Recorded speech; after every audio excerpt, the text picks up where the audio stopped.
Nizamabad BJP ఎంపీగా ధర్మపురి అరవింద్కి మరోసారి అవకాశం ఇవ్వడం పట్ల బీజేపీ నాయకులు హర్షం వ్యక్తం చేశారు. ఈ మేరకు నిజామాబాద్ జిల్లా బీజేపీ కార్యాలయంలో బీజేపీ శ్రేణులు సంబరాలు జరుపుకున్నారు. ఈ సందర్భంగా బీజేపీ జిల్లా అధ్యక్షులు దినేష్ కులచారి, అర్బన్ ఎమ్మెల్యే సత్యనారాయణ గుప్తా సంతోషం వ్యక్తం చేశారు.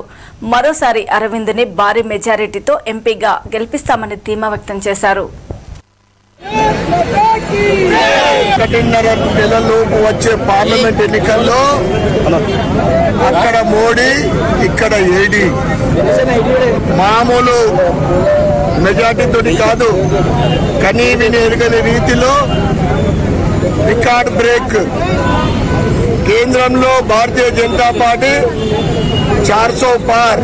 ఇక్కడ అరవింద్ ధర్మపురి గారు రెండవసారి పార్లమెంట్ నియోజకవర్గ సభ్యుడిగా, ఎంపీగా ఒక రికార్డు సృష్టించబోతా ఉన్నాడు. కనీసము ఇతర పార్టీలకు డిపాజిట్ కూడా వచ్చే అవకాశం లేదు.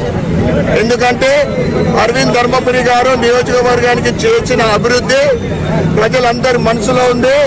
దాంతో పాటు ఎక్కడ చూసినా కానీ మోడీ, నరేంద్ర